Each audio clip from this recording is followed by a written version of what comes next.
Hello and welcome to another episode of the Talking Heads Footy podcast with your host Big Kev. And me, Little Al.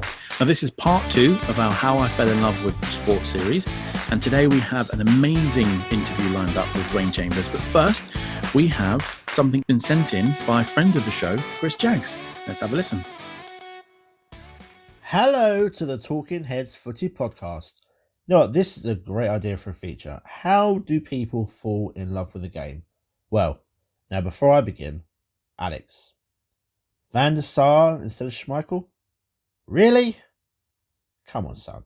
Now, for your shocking decision, here is a gift for you. Balotelli, Aguero!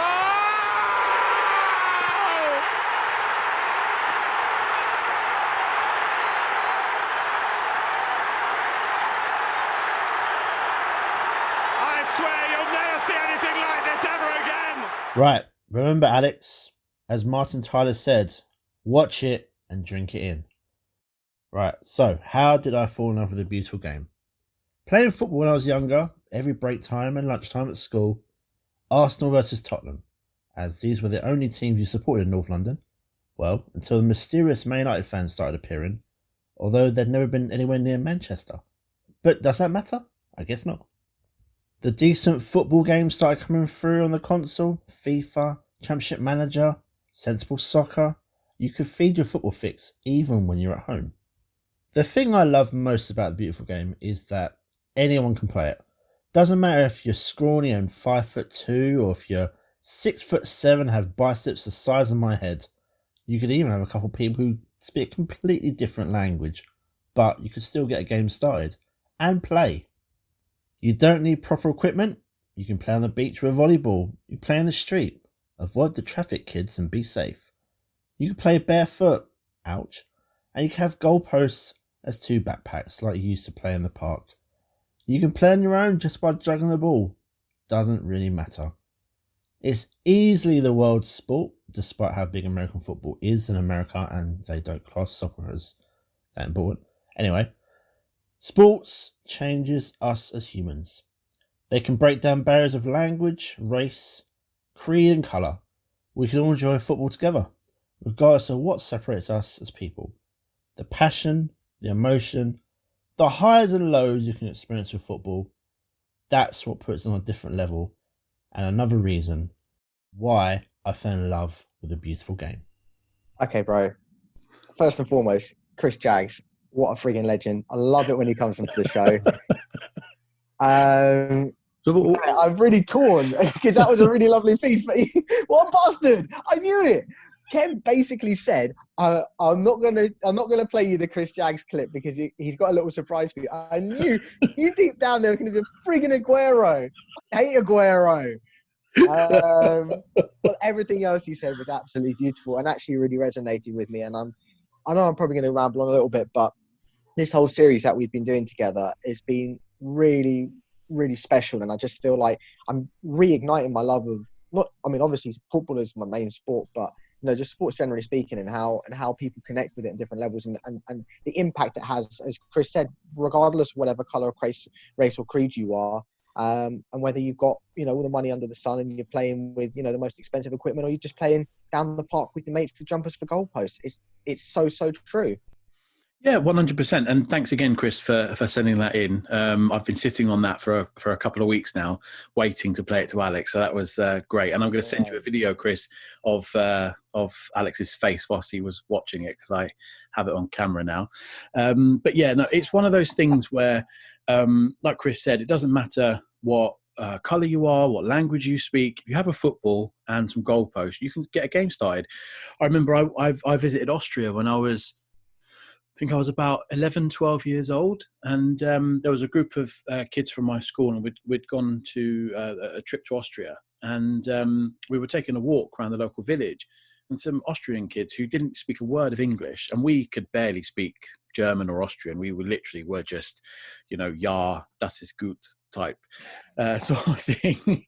And yeah, but we had, and they gestured over, like, do you want to come and play? And we had a proper 11-a-side match with players that we couldn't understand what they were saying. They couldn't understand us, but we had a full match, which we won. England won. Against Austria. against Austria. Next level up, bro. You need to beat Germany. No, that won't happen. But no, it was great. But that's what it's like. It's kind of like one of those universal things that no matter where you're from, there's a ball. You can kick it. You can have fun. You can have a laugh, and that's what's so great about it. But that's the same in most sports. Very true. But as I said, thanks again, Chris, for sending that in. It was absolutely great. We can't wait to have you on the show again. But a couple of weeks ago, we had the pleasure of talking to Dwain Chambers about his love for sport. So here it is now. Dwain, welcome to the show. Hey, Dwain. Thank you very much, guys. How are you, Alex and Kev? How are you guys doing? Yeah, All good, mate. Lovely to have you on the show today, mate. Yeah, appreciate that, man. Nice Sunday morning getting on. Yeah. Afternoon, actually, Sunday afternoon. Indeed. Yes. Okay, so as you know, Dwain, we're talking about people's love for sport, and obviously with you, it's sprinting. So, what started your love of sprinting? You know, it's a good question. I have to really dig deep and think about it because I've been actually participating in sport for 28 years. Wow. Damn, A man. long time. My academy kids actually brought that up to me. They were like, Dwain, you've been running for 28 years. I was like, what? I was like, what? 20 who? And I was like, yeah, 28 years. That's over half my life. Wow. Man. To still be passionate for something that long. That's Mm. not many marriages even last that long, to be honest. I've been married to this for a long time. Yeah, man. But the passion, I think, you know, we had a crazy childhood. We had really, really strict parenting. And whereas all my friends were allowed out on the block playing up in North London near Cape. Kevin, you might know where Cape is. Yep. Where Cape, we used to play there when I was allowed out. And I just wasn't allowed out with my friends. It's just the weirdest thing. My parents would not allow me to go out. So I spent a lot of my summers and time after school just looking out the window, watching my friends play in the park, play in the street, having fun. Damn. I was thinking, I wish I could get out. And I just wasn't allowed out. I was so mischievous as a child. My parents said, if you go out there and cause trouble, you're not going out. And the one chance I got to go out, I got myself in trouble. And that was it. I was on permanent lockdown. So you've been preparing for this current situation. For years. I'm well prepared, mate. This is brilliant. And I'm like, hey, I've been doing this since 1970, mate.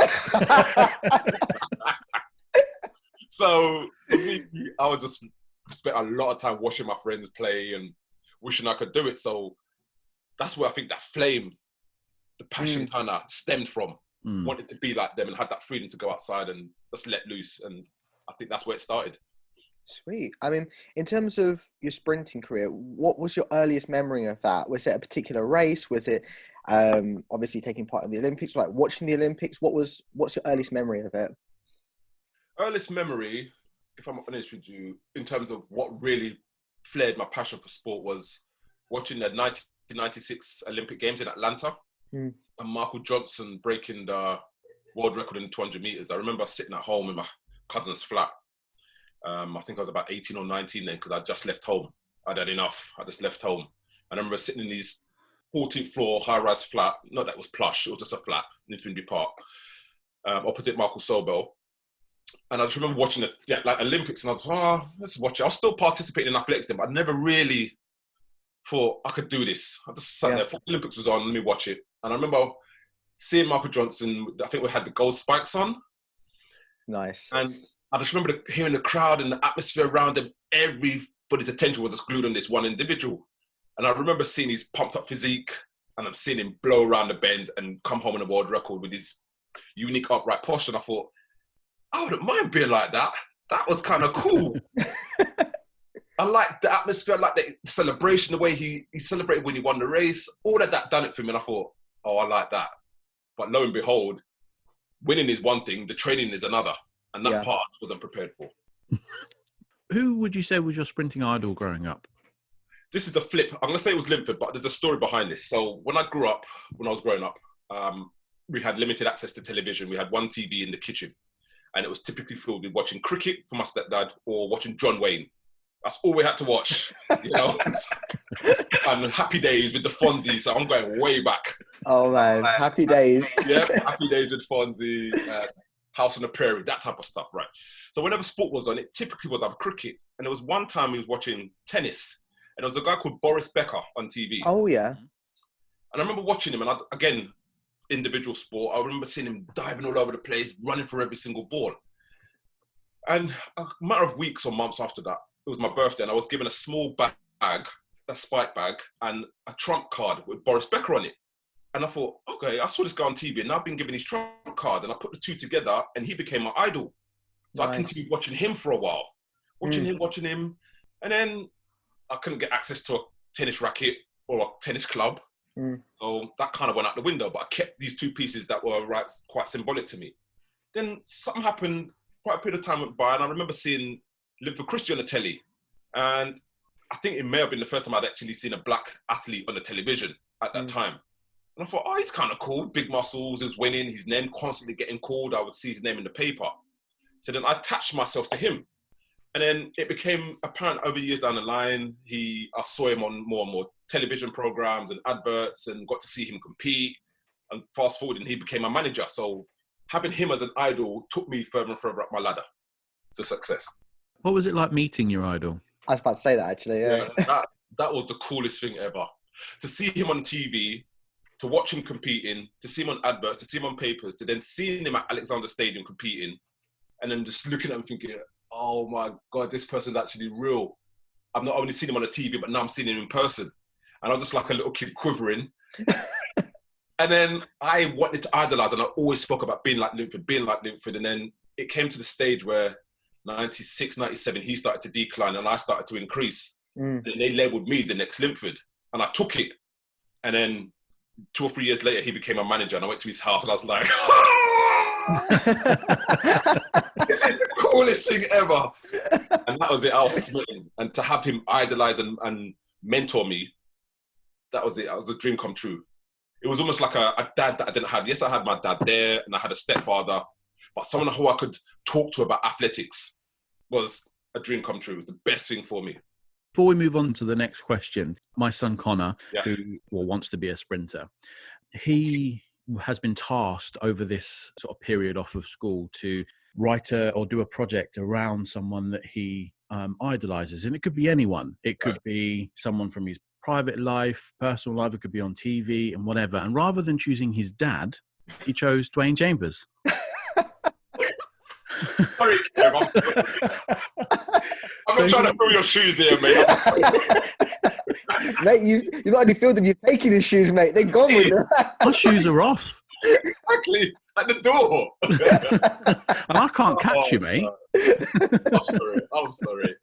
But no, so what he's done is he's actually written out a project that he sees him following your footsteps in going through being a successful sprinter, and then on the other side, then teaching and kind of teaching kids and whatever. That's kind of in his head at the moment. That's where he sees him going. That's a good, you know what? This is why I know he's going to do well, because lately throughout the academy, we've been doing an athlete's profile, and this is just kind of kept in-house. So we get their name, their age, what their likes and what their dislikes are. And there's one thing that Connor wrote on his profile, that he wants to help people improve. And I'm talking, he wrote that about 6-7 months ago. Yeah. Nice. And it's good to still hear that that's his ambition, because most kids say they want to do something and they never do it. But the fact he's actually repeated that and done it in his project is testament that he's going to do well. Yeah, but that's why he's chosen sports science and something else for his GCSEs as well. So in his mind, that's what he's focused on. Yeah, no, he's good. He's doing well. He's come a long way. And I think you and I both know, Kevin, that coming up to the advanced group has really, really catapulted his confidence as well.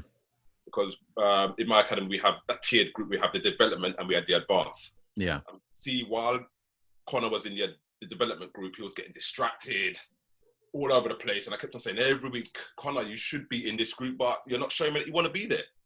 I said, I'm not putting you in the group. And every week he kept making the same mistake. And I thought, right, I think in order for things to change, he has to change. So I've got to change the environment he's in. And then we put him on a trial for a couple of sessions, and then he transformed. Just grew up overnight, which was brilliant to see. Yeah, well, now you're his idol and I'm not, so it's fine. It's no worries. It is what it is. Kevin's just gone on mute. Kevin's like, oh, yeah. You know what? Actually, on that sort of note, Dwain, like, was there a point in your career, like a bit like Connor himself, like when you were in your early stages of career, when you thought to yourself, you know what, I'm not just a fast runner, and you suddenly had this bit where you twigged and you're like, you know, I could be among the best in the world here? You know what? I get asked this question so much, and I think now, at my age now, I realise what I have. Oh, wow. So it's a retrospective thing then. Yeah, I realise what I have. When I was 15, I didn't care. And I don't mean that rudely. When you're that age, you don't think about the future. You don't think about, oh, I'm going to take this seriously and become I just didn't think that way because you don't have the time to think. Once you get catapulted onto that big stage and you're in front of the cameras, the TV, the radios, well, they're not a podcast then, but when you're in the limelight, you don't have time to think about what the next step is. You've got to keep training to get prepared for the next competition, the next event, the next time trial. You don't have time to think. Now, with COVID-19, it's a brilliant opportunity to reflect. But we didn't have this downfall. So with that, I just think... Would you say there was a turning point for you where you... The turning point was my suspension from sport. I always talk about it because it's relative to what changed my mind. It really made me realise that I didn't need to do what I did. I did it because I wanted to see if it would make a difference in my life. You often hear people say, take opportunity. It was an opportunity, but it also was an opportunity for me to get in trouble, which it did. It ultimately ruined my career. But coming out the other side of that, I realised what I've got. I try not to stem away from it and say, I realised what I had. I realised what I now have. I've still got the opportunity. I still have the ability to run. It's not going to be as easy. I don't have the support and the sponsorship, but I do have great friends and people around supporting me, and I still have a couple of years left in my body to go out and do it. Now at 42 years old, I realise what I have. That's cracking, man. You came out the other side of that ban, and you know, a couple of years later, you broke the indoor record, and which you still have. Just still hold since 2009. That's and that's amazing. only because I woke up and I started to believe, Dwain, you can do this. Instead of running after girls and doing all silly things, well, they weren't silly at the time, they were quite fun. But once you kind of remove the distractions and you just focus on one thing, then you can see the results of what you do. And that's what happened. I just thought, sod this. I screwed up, I got to fix it. And that's all I did. I just focused my mind on fixing it. And I ran 6:42. I was in the fastest race in the world with Usain Bolt. When he ran 9.58, I got to the final, of that championship. So I finished sixth in the most high prolific race in the world. So when you do focus, you can achieve a lot, but it's a hard task to stay focused for that period of time. But talking about focus, when you're at a race, how do you stop yourself from soaking up the atmosphere at the event? I mean, to give you an example, it's semi-final of the 100 meters of the London Olympics. It's something that you had fought to compete in for a long time. Yeah. You're up against Usain Bolt. The stadium is buzzing. The sound is just electric. I remember watching it on telly. How do you stay focused in that moment? With experience, I've learned to take a lot of advice from older athletes. And one piece of advice that stood out the most was, I can't remember, I think it may have been Bruni Surin or Donovan Bailey. They said, once you get into that stadium, look up at the crowd, look around at everyone that's there, and then look back down on the ground. Because you have no idea, unless you've been to a stadium or you've been in the center dome of a track and looking up at the hundreds of thousands of people, you feel like an ant. You feel this small in comparison to when you look up and see the hundreds of thousands of people that are watching you. You feel like that big, you feel like an inch tall. And the atmosphere, the noise, the heat, and then having athletes either side of you, the energy, you feel their energy.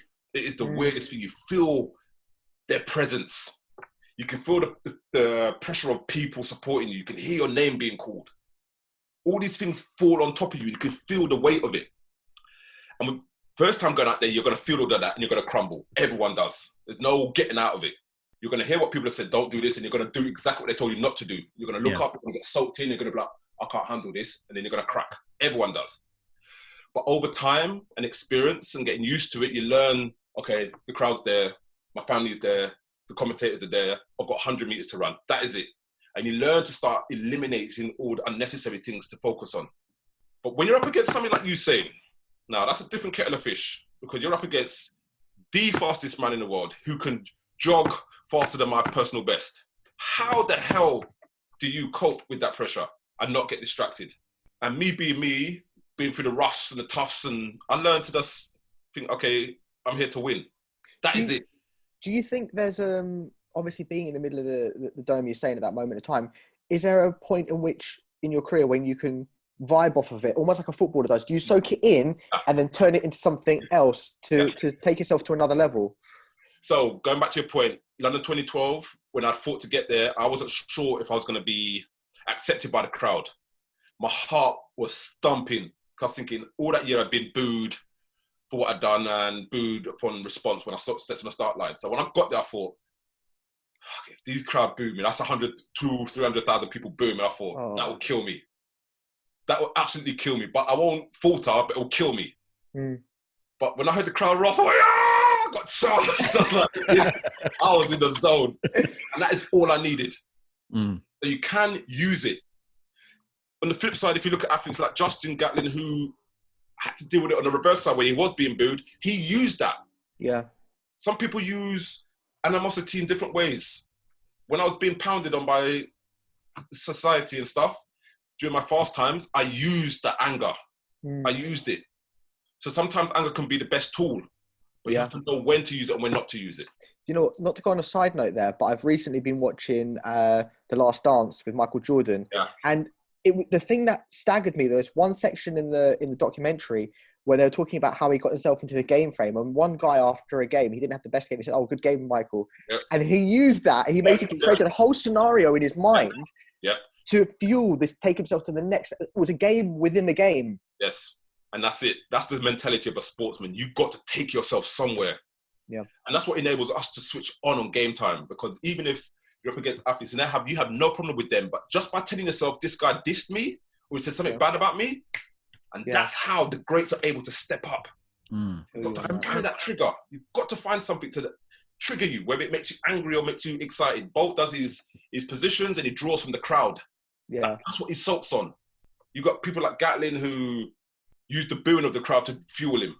I'm just naturally tapped anyway. So I just use what's happened to me in the past. My parents not letting me out, being beaten as a child. I use that.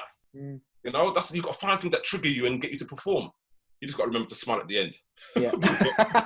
You know what? I was actually saying to Alex before I met you, I used to think, God, he's a scary man, because your kind of on track persona, you just have this look of, I'm out here to kill these people that are next to me, and that no one's standing in my way, and I'm gonna rip them to pieces. And then meeting you off track and just seeing how much of a lovely, down to earth and just genuine person you are, it's like chalk and cheese. Yeah. And it's weird because when I'm there, I'm in Bruce Banner mode. That is it. I'm green. Everything's off.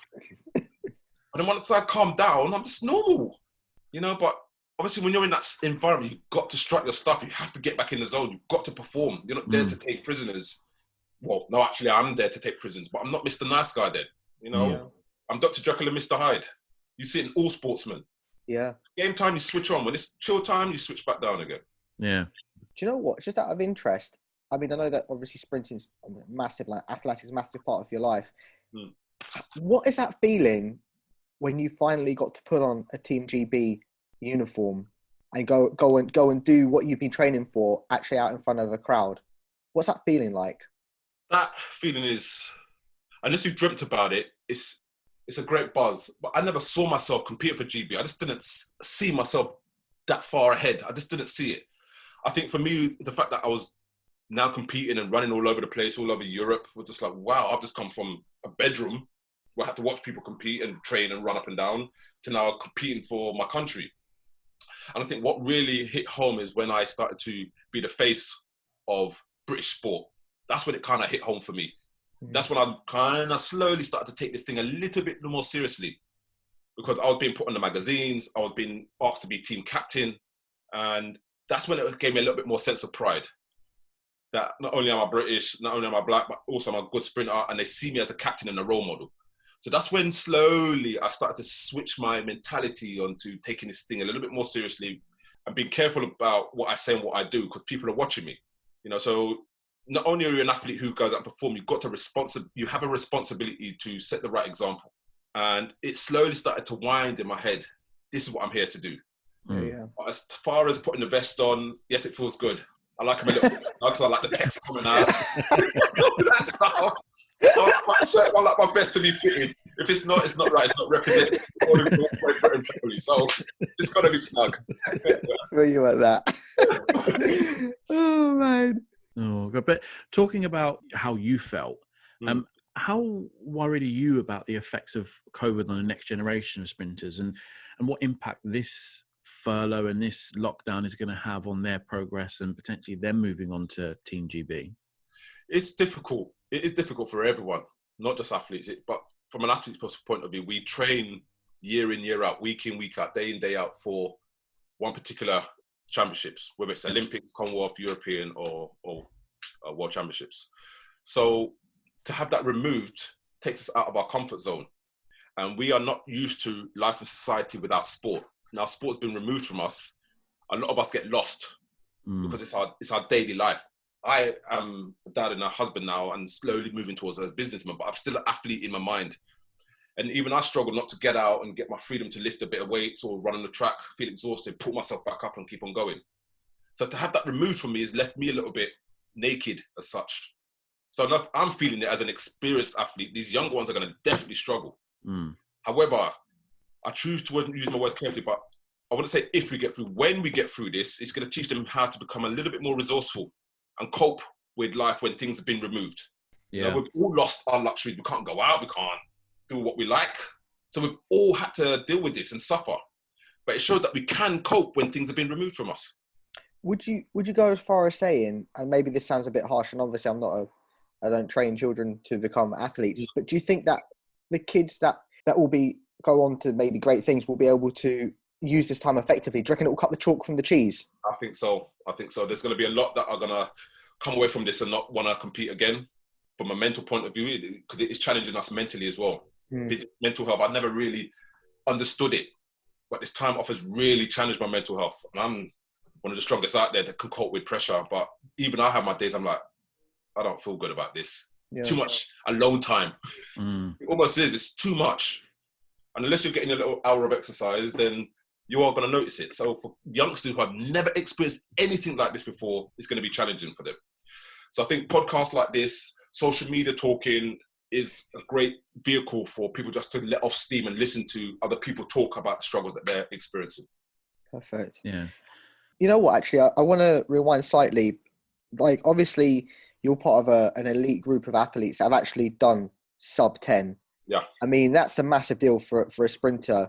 When you did sub 10, what was that feeling when you looked up at the board and you were like, damn, I've done it? What was that like?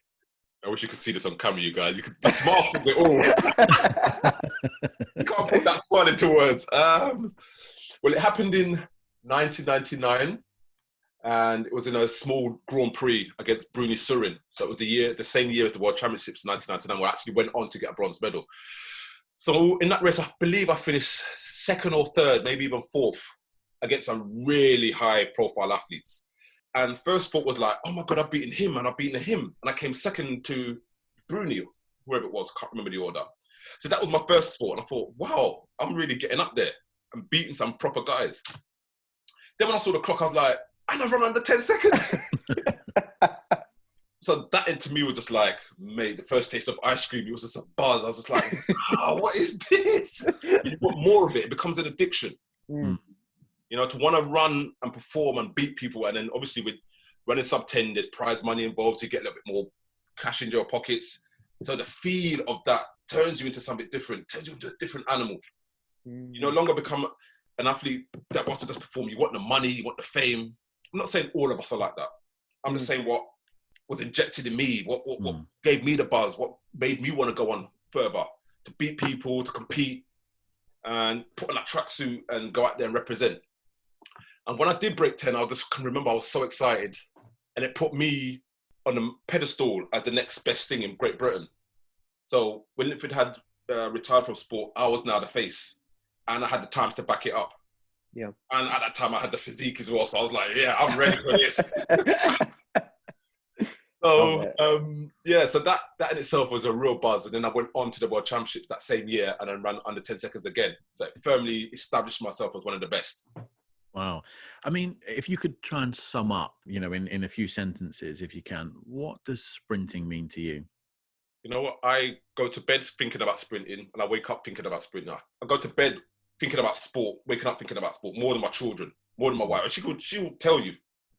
That's me. That's what I'm programmed to do. It's what I've been engineered to do. Nothing else matters. My kids evolve around my life. I take them to the track. I take them when I have clients. I bring them on this journey because I feel that I've been put on this earth to not only set an example of the highs and the lows of sport and talk about it, but enable others to learn from it. Because if I had gone through what I've gone through and not said anything, people would not have a reference point on what things to avoid.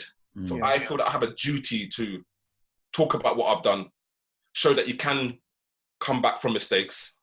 Don't be afraid of them, because mistakes are necessary, because they teach you to stand back up and keep on going. So for me, I think I'm put on this earth just for one reason. I am sport. This is me. Hence the title, Chambers of Sport. I'm sport. I may not be pretty about it. I'm a bit rough around the edges, but this is what I love. Well, you talk about, you touched on earlier, and you touched on just again, obviously about the highs and lows of your career, and mental toughness. It's something that you can't teach. Mental toughness. It's just something that you kind of have to go through and kind of make you stronger.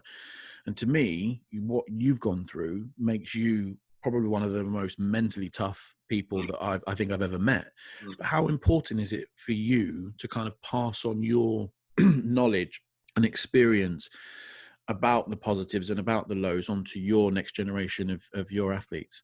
It is important, very important, because if you have a number of athletes that I come across on a day-to-day basis, whenever it gets tough, they always say, I can't do it.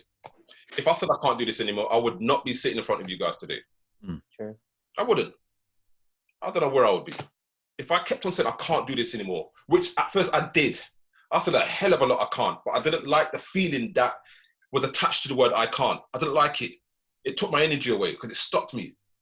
When I started to say I want to do this, I changed my language. So I have to be in a position where athletes are saying I can't. I then give them scenarios. What if you stop doing this? Where are you going to be? And I get them to think outside their box, outside their comfort zone, so they learn that when they're sunk down like this, it's a change of wording that enables them to get up. Look at what I've gone through. And if I said, mate, if I can deal with it for 10 years of my career, I was fighting. I said, you don't have to fight, but if you want something, it may take you longer than 10 years. I'm still striving for this gold medal that I won at Olympic Games. I've got Commonwealth, European and World, but no Olympic medal. And if I say, because of what I've gone through, I can't get that, I would never get it. Yeah. But the fact that I want to shows that you can get up and go and fight for it. So by using what I've gone through, the highs and the lows, it gives people a chance to stand up and push forward and achieve, because it can be done. Yeah, but talking about coming out of your comfort zone, which I think is something you're quite good at, because you stopped doing your sprinting and you moved in and tried other sports that you had no experience in and just went for it. Went for it. That's from watching my kids that have no fear. Kids will just walk into a road and think, that car will bounce around me. They don't know the dangers. Yeah. But it's true, they don't. Yeah. So I go into other sports not worrying about the dangers. I know I can get hurt, but I just think, if I go in there worried about getting hurt, I'm going to get hurt. Yeah. I just jump straight in. And that's the best way to go about things. Just like you guys learned with this podcast, you just got to jump in. You just got to jump. Yeah. You might drown, but you'll find a way to get back up and catch breath. But then the next time you jump in, you'll be like, all right, I know I'm going to drown, but take my time, get back up and learn to stroke your way through. Same with all these sports I do. Boxing, I can't box. I had 5 weeks preparation for a boxing match. Almost got my head busted up. I thought, right, bob and weave. I saw Mayweather. I saw didn't work, but I just jump in and survive. And then when you go through it again, you learn the ropes.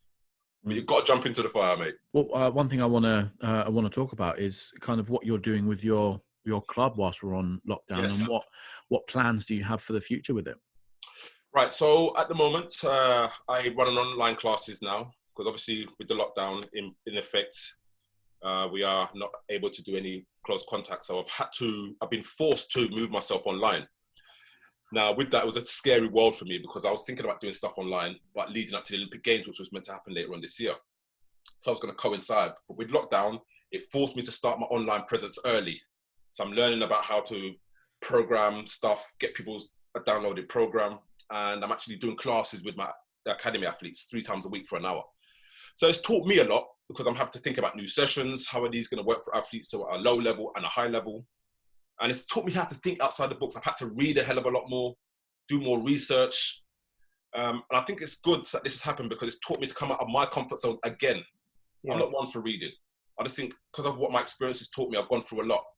However, in order to keep stepping up and keep people improving, you've got to read. You've got to read because there's so much information out there that I just don't know. Yeah. You know, technology has improved. People's physiques have improved. Nutrition is a big factor now. And how are you going to incorporate all this into building the right athletes? So that's taken me out of my comfort zone and I'm pushing forward with that. And I'm also starting a DC Digital platform, DC Digital Corporate platform, where I'm taking all my knowledge and experience and put it onto a subscription basis where athletes can learn tips, drills, get video content, having interactions with me on a weekly basis. And that's, again, it's just moving me further up the ladder and giving me access to the world. You know, so I'm really excited about that. Oh, that sounds really good. So yeah, lots of good stuff happening and yeah, I'm really excited. So question to you. I'm going to flip the script. Oh, I'm going to flip the script. Right. Don't worry, I've got my questions here. Don't worry, I'm only messing. What got you guys started with this podcast and why? I met Kev working in recruitment and I've always been interested in sport. I've played football all my life and I love it. And my aim is to get a career into sports broadcast. That's what I want to do.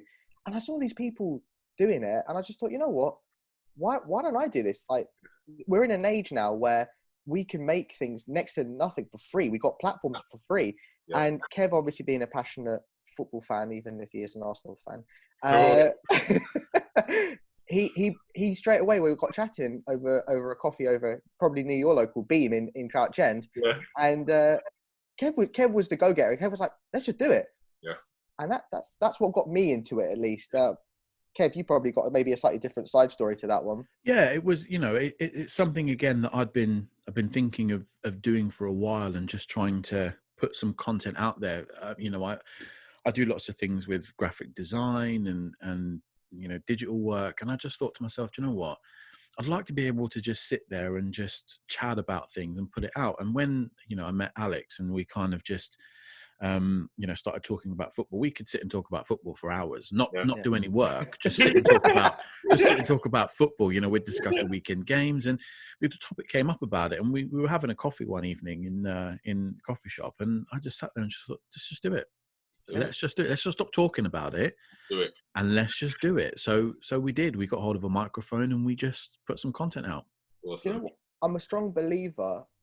And my mum and dad raised me on this, and I know that some people disagree with it, but I believe that things happen for a reason, and you meet people in life that you connect with in a level. And I think maybe it's almost like a catalyst. Like, you know, Kev had one part of the engine, and I had another part, and when we brought it together, it's turned into something. And you have to count yourself lucky in life that you get to meet these people. But then equally, you have to put yourself out there. You have to express yourself and have the passion and have the charisma for these things. And I think people buy into them in different ways. And I think that's where we're at now. So if Kev and I was fact, I said to him yesterday, I said, Kev, man, can you imagine, like, this is like nearly a year on, and like, we're going to be chatting with Dwain Chambers tomorrow. Do you know what I mean? It's like, who would have thought it? Do you know what I mean? It's true. It's true. And sometimes it's just the small steps in life. Every day, you know, you try and do a little bit more. And we just had this motto. Our motto was every week put out content.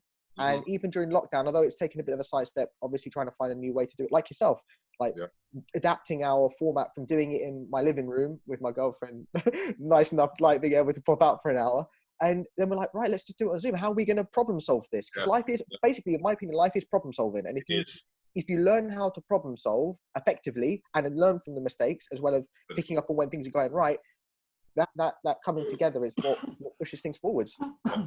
100%. So yeah, you're doing well. So we're both on the same path here. Oh yeah. Yeah. And if we, you know, and like I said, you know, like you said, if we hadn't have had that conversation and we hadn't have just said, you know what, let's just do it, we wouldn't be here talking to you now. Yeah. It is. And it's going to go from strength to strength. That's one thing I've noticed. When you start something, it can only go up. It the only way it stays down is unless you stay down. True. Very true. I mean, just got to keep putting energy into it. Energy into it, and then it will grow. So, For sure, man. it's exciting. So I wish you guys the best of luck, man. Thank you very much. Cheers, And Dwain, it's been an absolute pleasure having you on the show. It's been so good, mate. No worries. We're Thank you Sunday, very guys. much. You too, Enjoy. mate. Bye. Cheers. Bye. Well, that was absolutely amazing listening back to that. Thank you so much, Dwain, for coming on the show. It was a great pleasure having you on. Well, thank you so much, mate. Sadly, that's all we've got time for this week. But next week, we have part 3 of our How I Fell in Love with Sports series, where we have an amazing interview lined up with Sunderland superfan Michelle Barraclough. So keep your ears peeled, guys, because there'll be a preview dropping in the middle of the week. And trust me when I say this, you do not want to miss it. No, not at all. Well, thank you very much for listening. Catch you later, guys. Ciao. Bye.